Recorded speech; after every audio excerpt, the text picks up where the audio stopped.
Friends, welcome back my YouTube channel. आपने कई बार दादी नानी को कहते हुए सुना होगा कि 9वां महीना लग चुका है, तो आपको आपके आहार में, आपकी डाइट में किन चीज़ों को शामिल करना चाहिए जिससे डिलीवरी जल्दी हो और आसानी से हो, आपको कम से कम दर्द हो। तो आज की वीडियो में हम यही बात करेंगे कि आपको 9वां महीना लगने के बाद कौन कौन सी चीज़ों का सेवन करना चाहिए, अपनी डाइट में किन चीज़ों को शामिल करना चाहिए जिससे डिलीवरी भी आसानी से हो, नॉर्मल तरीके से हो और आपको कम से कम पेन हो। नॉर्मल डिलीवरी 9वां महीना लगने के बाद आपको कभी भी हो सकती है। कुछ सिम्टम्स की बात करेंगे जो 2 से 4 होंगे, जो सभी महिलाओं में कॉमन रहते हैं और ज़्यादा से ज़्यादा देखे जाते हैं। जैसे आपका पेट का आकार नीचे की तरफ झुक चुका है, पेट झूला हुआ दिखाई देता है, तो समझ सकते हैं कि बेबी ने हेड डाउन पोजीशन कर लिया है, नॉर्मल डिलीवरी के लिए बच्चा तैयार हो चुका है। सेकेंड पॉइंट की अगर हम बात करते हैं तो वो है आपकी बच्चे की हलचल। अब हलचल आपको आइट साइड नहीं होगी, नाभि के आसपास ही होगी, तो आप समझ सकते हैं कि बेबी ने मूवमेंट कम कर दिया है पहले के अकॉर्डिंग और बच्चा नाभि के आसपास ही कर रहा है, तो बेबी ने हेड डाउन पोजीशन कर लिया है। थर्ड पॉइंट की हम बात करते हैं तो वो है आपका बार बार यूरिन के लिए जाना। अगर आपको बार बार बाथरूम लगी हुई है, हर 5 मिनट में 7 मिनट में आपको बाथरूम जाना पड़ रहा है, तो आप समझ सकते हैं कि बेबी ने हेड डाउन पोजीशन कर लिया है। साथ ही आपको पेल्विक में हल्का सा दर्द होगा, चुभन होगी, ऐंठन हो सकती है। साथ ही हम ब्रेस्ट की बात करें तो ब्रेस्ट में रिसाव होने लगा है कोलेस्ट्रॉम का, जो वाइट पानी की तरह है। उस एक ब्रेस्ट में राइट या लेफ्ट में आपको हल्का सा दर्द, पेन होना, ऐंठन होना, चुभन होना हो सकता है। ये आपको बेबी हेड डाउन पोजीशन के बाद ऐसे सिम्टम्स महसूस हो सकते हैं। साथ ही अब आपको खाने की जो फ्रीक्वेंसी है वो ज़्यादा लगेगी। अब आपको बार बार भूख लग सकती है, सीने में जलन कम हो गई है, चलने में फिरने में आपको एक पैर पर दबाव ज़्यादा दिखेगा, आपको चलने में, फिरने में, उठने में, बैठने में थकान महसूस होगी। इस समय अब आपकी नींद में कमी आ सकती है, तो ये आप समझ सकते हैं कि बेबी हेड डाउन पोजीशन कर लिया है, डिलीवरी का सही समय आने वाला है।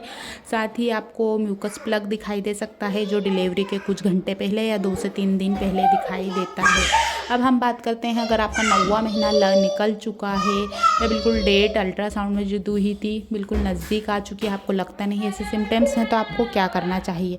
तो फर्स्ट तो हम बात करते हैं कच्चा पपीता, जो आपको कैसे खाना चाहिए जिससे आपकी गिरवा लचीली होगी, बच्चेदानी का मुंह चौड़ा होने लगेगा, बच्चेदानी का मुंह सॉफ्ट होगा, लचीला होगा। अगर आपको ऐसा लगता है तो आपको कितनी क्वांटिटी में खाना चाहिए कच्चा पपीता। अगर आपको लगता है कि बहुत ज़्यादा डिलीवरी की डेट नज़दीक आ गई है, डिलीवरी नहीं हो रही है, तो आपको क्या करना है कि कच्चा पपीता आधा किलो या 250 ग्राम आपको एक दिन में उसको थोड़ा थोड़ा करके खाना है, जिससे आपकी गिरवा लचीली होगी और साथ ही सॉफ्ट होगी, बच्चेदानी का मुंह चौड़ा होने लगेगा, जिससे आपकी डिलीवरी आसानी से और जल्दी होगी। सेकंड पॉइंट की हम बात करते हैं वो है पाइनएप्पल। आपको पाइनएप्पल भी इसी क्वांटिटी में खाना है, एक साथ नहीं खाना है, थोड़ा थोड़ा कर कर खाइए। अगर आप ज़्यादा खाते हैं तो इससे आपको लूज मोशन, कॉन्स्टिपेशन, पेट में ऐंठन हो सकती है। ये भी वैसे ही काम करता है कि आपकी गिरवा को लचीली करेगा, उसको चौड़ा करेगा, डिलीवरी होने में आसानी होगी। आप ये ध्यान रखिए कि पाइनएप्पल और पपीता को दोनों को साथ में नहीं खाना है, आपको अलग अलग खाना है, दोनों को साथ में नहीं खाना है। 1-2 दिन के अंतर में और गैप में ज़रूर खाइए। साथ ही आपको घी, जो कहा जाता है नॉर्मल डिलीवरी के लिए सबसे ज़्यादा अच्छा माना जाता है, जिससे फिर बच्चा नीचे की तरफ आता है, तो आप आपकी डाइट में घी को शामिल कर सकते हैं, रोटी पर लगा कर खा सकते हैं, सब्जी में खा सकते हैं। इससे आपकी हड्डियाँ मजबूत होंगी, आपको प्रोटीन मिलेगा, आपको कैल्शियम मिलेगा, क्योंकि दूध से बनी हुई चीज़ें आप इस समय ले सकते हैं। पानी की मात्रा को आपको लगातार लेते रहना है, पानी की क्वांटिटी को कम नहीं करना है, क्योंकि गर्भ में बच्चा पानी के अंदर रहता है। अक्सर महिलाओं को शरीर में पानी की कमी हो जाती है, तो ये नहीं होना चाहिए।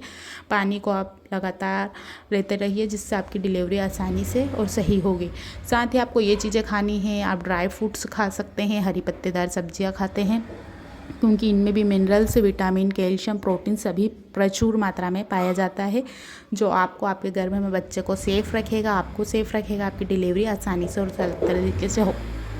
साथ ही हम और भी बात करते हैं, जैसे आपको और क्या कर सकते हैं। इसके अलावा आप पैरों पर बैठ के थोड़ा सा हल्का सा पोछा लगा सकते हैं, झाड़ू लगा सकते हैं। अगर आपसे नहीं बनता है तो जितनी भी देर आपको लगता है उतनी ही देर करिए। थकान वाला काम नहीं करना है कि आपको थकान लग रही है, आपसे बैठने की नहीं बन रही है, तब भी आप बैठ रहे हैं। जितना आपको कंफर्ट लगे उतना ही आपको बैठना है। आप हल्की सी एक्सरसाइज कर सकते हैं। खाना खाने के बाद आपको कुछ समय के लिए टहलना है, जिससे आपकी जो मांसपेशियां हैं वो लचीली होंगी, आपके जोड़ जो हैं वो ढीले होने लगेंगे डिलीवरी के लिए। पर्याप्त मात्रा में आपको आराम करना है, बाईं करवट लेटना है, जिससे आपको ऑक्सीजन और पर्याप्त मात्रा में बच्चे को जो मिलनी चाहिए पोषक तत्व वो सभी मिलते रहिए। और डिलीवरी के समय हमेशा बाईं करवट लेटाया जाता है, क्योंकि सबसे बेस्ट पोजीशन है, कम पेन होता है, कम दर्द होता है।